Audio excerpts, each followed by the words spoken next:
All Bengal ইমাম মুয়াজ্জিন association and charitable ট্রাস্টের পুরুলিয়া জেলা শাখার উদ্যোগে আজ শনিবার দিন পুরুলিয়া শহরের বড় মসজিদের সংলগ্ন হাই মাদ্রাসায় একটি ঈদ পুনর্মিলন উৎসব ও কর্মী সভার আয়োজন করা হয়।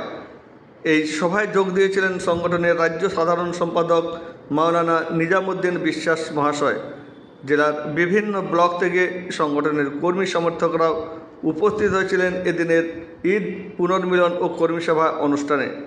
সংগঠনের রাজ্য সাধারণ সম্পাদক মাওলানা নিজামুদ্দিন বিশ্বাস জানিয়েছেন, আগামী লোকসভা নির্বাচনে তারা দাবি করে আসছেন ধর্মনিরপেক্ষ এবং সাংবিধানিক নিয়ম মেনেই রাষ্ট্র গঠন হোক, আর সেই লক্ষ্যেই তারা অগ্রসর হবেন। তবে এদিন ঈদ পুনর্মিলন ও কর্মী সভায় তারা আগামী দিন তাদের সংগঠনকে আরও শক্তিশালী কীভাবে হবে সেই বিষয় নিয়েও তারা আলোচনা করলেন। পরে বক্তব্য রাখলেন এবং তাদের মতামত ব্যক্ত করলেন সংগঠনের রাজ্য সাধারণ সম্পাদক মাওলানা নিজামুদ্দিন বিশ্বাস মহাশয়। পুরুলিয়া জেলার ইমাম সংগঠন অল বেঙ্গল ইমাম মুয়াজ্জিন অ্যাসোসিয়েশন অ্যান্ড চ্যারিটেবল ট্রাস্ট, এটা রাজ্যের বৃহত্তর বড় সংগঠন। 23টা জেলাতেই কমিটি আছে, রাজ্য কমিটির সম্পাদক হিসাবে আজকে আমি এখানে এসেছি।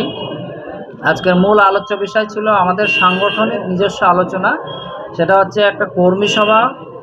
আমাদের ঈদ উল ফিতর চলে গেছে, তারপরে একটা প্রতি বছর ঈদ পুনর্মিলন অনুষ্ঠান হয়। সকলের সাথে ভাব বিনিময় হয়, কার কোথায় কী সমস্যা আছে ইমাম ভাতা সংক্রান্ত, সামাজিকভাবে সেই সমস্যাগুলোর মূল্যায়ন করা এবং সমাধান করা, এবং সাংগঠনিকভাবে রাজ্য স্তর থেকে কিছু বার্তা ইমাম মুয়াজ্জিনদের কল্যাণে তাদের পক্ষে কিছু আমরা পদক্ষেপ নিয়েছি, সেইগুলো শোনানোর জন্য আজকের এই সভার আয়োজন করা হয়েছে। এবং সম্প্রীতির বার্তা, বর্তমান দেশে যে অসহিষ্ণুতা সেইটা কাটিয়ে সহিষ্ণুতার বার্তা এবং মিলেমিশে থাকার বার্তা দেওয়ার জন্য আজকে আমরা এখানে আলোচনা করলাম।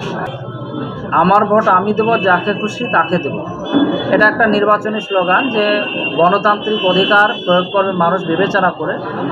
আমরা একটা বর্তমান দেশের যে পরিস্থিতি, আমরা একটা অনুরোধ রাখবো যে সম্প্রীতি বজায় রাখে বা গণতান্ত্রিক শক্তি বা ধর্মনিরপেক্ষ শক্তিকে মজবুত করার জন্য আহ্বান করব। এবং যারা দেশের সংবিধানের পক্ষে কথা বলবে, দেশের অখণ্ডতার পক্ষে কথা বলবে, তাদের পক্ষে আমরা কথা বলবো। বা সমাজের যারা একটু শুভবুদ্ধি সম্পন্ন মানুষ, তারাই কিন্তু এটা চাইবে যে দেশের অখণ্ডতা, দেশের সম্প্রীতি, দেশের সংবিধানকে মজবুত করা, এগুলো আমরা মানুষকে আরও শক্তিশালী করার জন্য বলবো। আপনার নাম? আমার নাম নিজামুদ্দিন বিশ্বাস, আমি এই সংগঠনের রাজ্য সম্পাদক।